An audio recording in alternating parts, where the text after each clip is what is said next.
أعوذ بالله من الشيطان الرجيم. بسم الله الرحمن الرحيم. الرحمن علم القرآن خلق الإنسان علمه البيان. الشمس والقمر بحسبان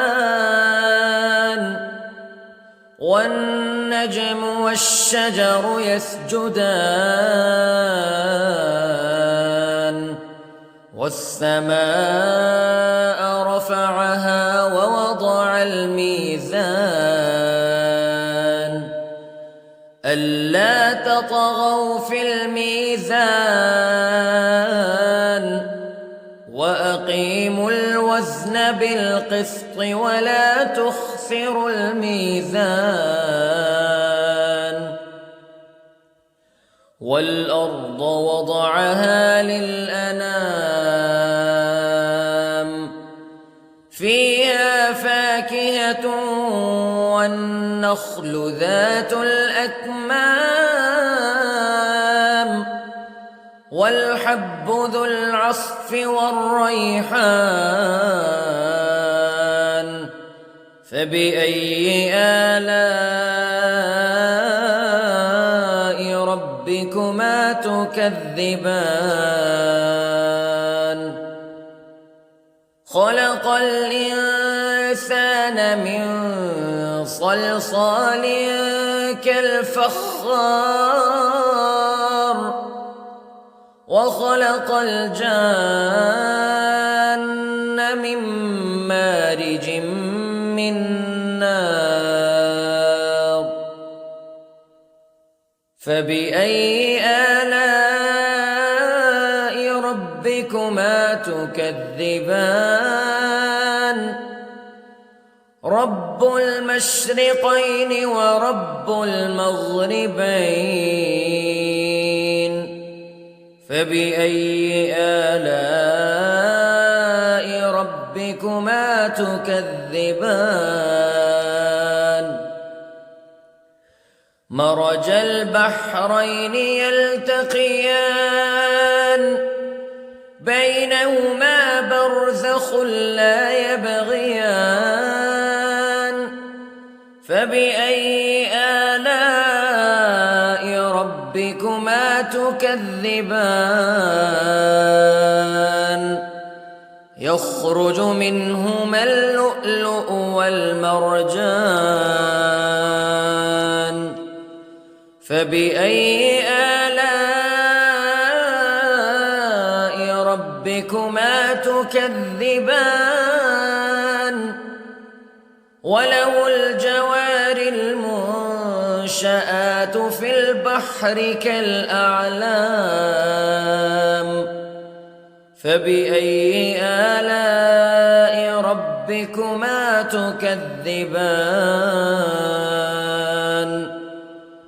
كل من عليها فان ويبقى وجه ربك ذو الجلال والإكرام فبأي آلاء ربكما تكذبان.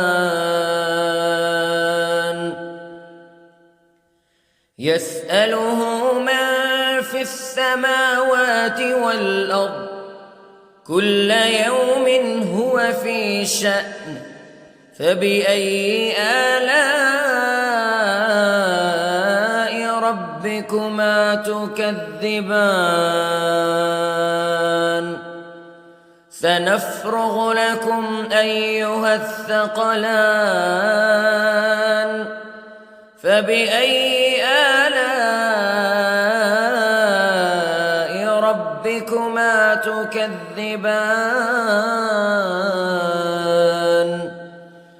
يا معشر الجن والإنس استطعتم أن تنفذوا من أقطار السماوات والأرض فانفذوا لا تنفذون إلا بسلطان فبأي آلاء ربكما تكذبان يرسل عليكما شواظ من نار ونحاس فلا تنتصران فبأي آلاء ربكما تكذبان فإذا انشقت السماء فكانت وردة كالدهان فبأي آلاء ربكما تكذبان فيومئذ لا يسأل عن ذنبه إنس ولا جان فبأي آلاء ربكما تكذبان يعرف المجرمون بسيماهم فيؤخذ بالنواصي والأقدام فبأي آلاء ربكما تكذبان هذه جهنم التي يكذب بها المجرمون يطوفون بينها وبين حميم آن فبأي آلاء ربكما تكذبان ولمن خاف مقام ربه جنتان فبأي آلاء ربكما تكذبان ذواتا أفنان فبأي آلاء ربكما تكذبان فيهما عينان تجريان فبأي آلاء ربكما تكذبان فيهما من كل فاكهة زوجان فبأي آلاء ربكما تكذبان متكئين على فرش بطائنها من استبرق وجنى الجنتين دان فبأي آلاء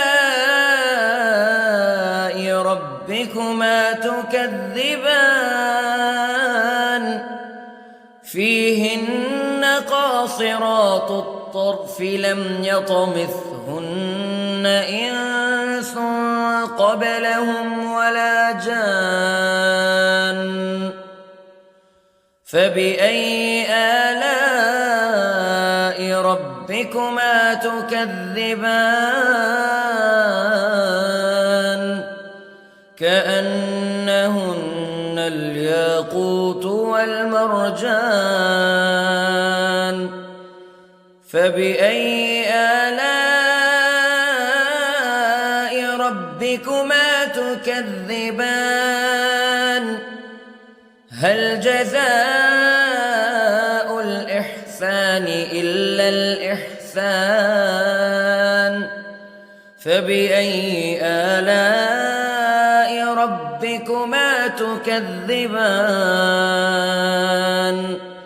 ومن دونهما جنتان فبأي آلاء ربكما تكذبان مدهامتان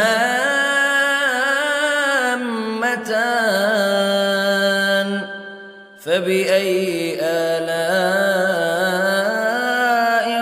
ربكما تكذبان فيهما عينان نضاختان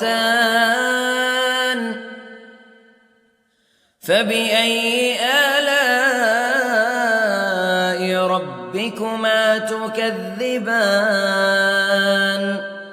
فيهما فاكهة ونخل ورمان فبأي آلاء ربكما تكذبان فيهن خيرات حسان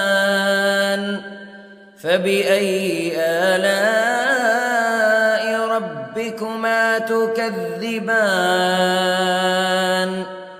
حور مقصورات في الخيام فبأي آلاء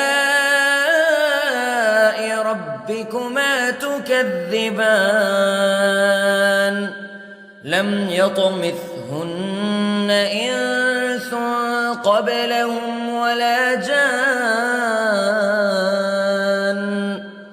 فبأي آلاء ربكما تكذبان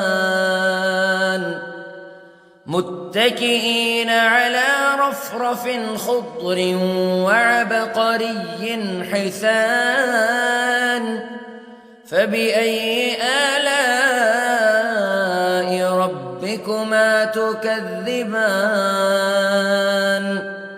تبارك اسم ربك ذي الجلال والإكرام